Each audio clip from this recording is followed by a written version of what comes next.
to some are wondering what is going on today on December 27, 2020 Sunday. Well, I thought my previous bar would be the new face of the truck, but I guess I was wrong. So here's the new face of my 3500.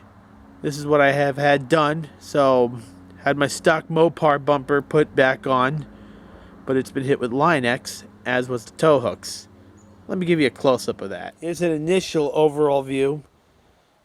So what you're looking at here is the Draw-Tite 65063. And now I can show you what I had done to the Mopar tow hooks. And I will show the tow strap loop I'm about to put into this receiver. But first, here's your Mopar tow hook. Now, what I wanted to buy initially was something that would go in place of this hook that would enable to hold a bow shackle. But if the stock Mopar bolts weren't going to go through it, then certainly these bolts here weren't going to either. So I just went with this. It would have been cool to have, but you know what? There's the advantage that on the Mopar tow hook, this is, I believe, is forged steel. This whole thing is forged as one whole piece. So there's no welds that you have to worry about breaking. This utilizes the footprint of the tow hook. Obviously, it comes with its own hardware. Draw-Tite. Right here.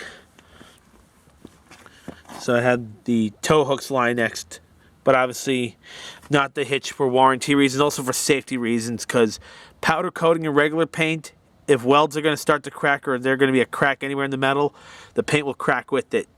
Whereas you might not see it underneath the Line-X, so it is for safety reasons too, that you never want to Line-X, or if you're doing it yourself, Rapture line a hitch. So that is one thing I wanted to show. I wanted to show what that would look like. Alright, so I'm about to put the tow strap loop in. Now, one of the pins involved is this pin here. Now, I don't know the proper name for this pin, but notice how there's not a hole for the cotter pin, but it's a whole groove. So you can angle this any way you want. And if you quickly look on the side of the hitch right here, you have provisions for two different size holes, actually. Another cool feature. So let me just quickly put it in, align the holes. Now, when I first did this, I took it back off for demonstration purposes. It is going to be a little bit tight, so you got to make sure you angle this and make sure you put this in like so. But the thing that's also worth noticing, you can't put the cotter pin straight in because you will hit the hitch. So what I had to do here, and I'm just showing this for anyone else who might want to do this, who might want to own this hitch here. I had to kind of come in from the back like so. And come on, you. Yeah, it's a brand new cotter pin, so it's going to put up a little bit of a fight here. But I think you get the idea. You see, now it... Come on. Let me spread it a little bit. Ah, there we go. Perfect, perfect, perfect. You see, I could make this here any angle I wanted to, as do here. Very tight fit, but... Alright. If we go out here a little bit... Nice. So, this is what I wanted to show here. Well, that's all I got to show here for now. People are wondering what had happened with Weston, what's being done with that. Well, I'm making my own attempt to reach out to them and make my case to them. That's really all I want to disclose right now at the moment. I don't want to disclose much more.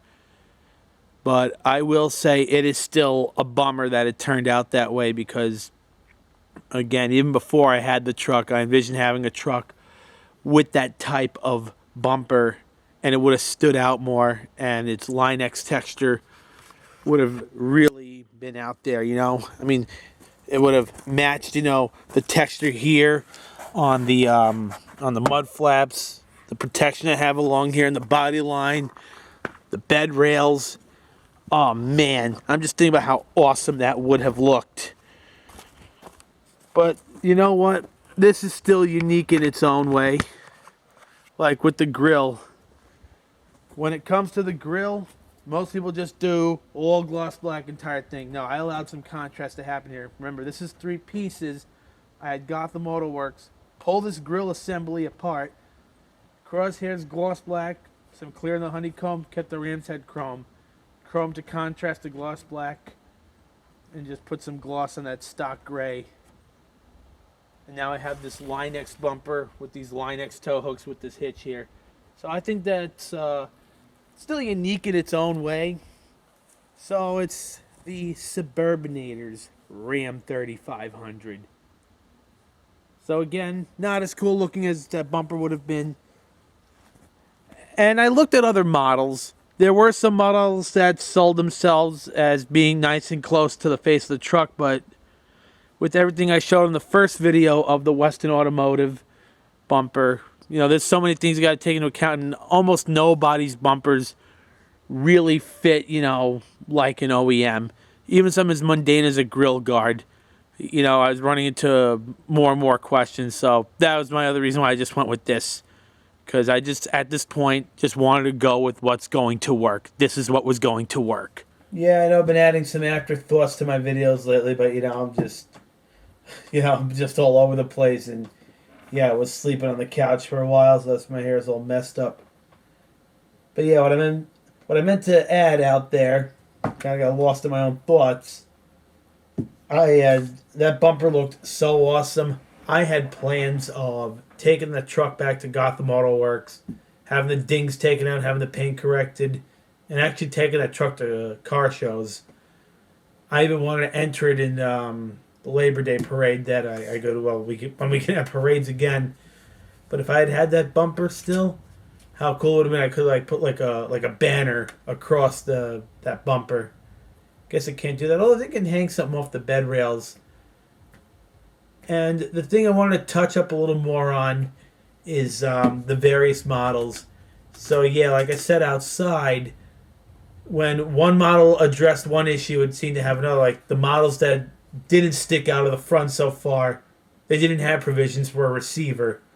Or you could have it, but it was bolted on as an afterthought. And that was, you know, look, that's not going to be as good as the one that was welded as one whole piece to the bumper. So, and like I also mentioned, they run into some fitment issue or another. I just don't have that kind of time or money. But look, if I had all the money in the world, oh, absolutely, I'd keep trying different models and like make a YouTube review of this branded model of bumper. What are the pros or the cons? Believe me, I wish I could afford to do that, but the reality is I just simply can't. So again, I just had to go with what was going to work here.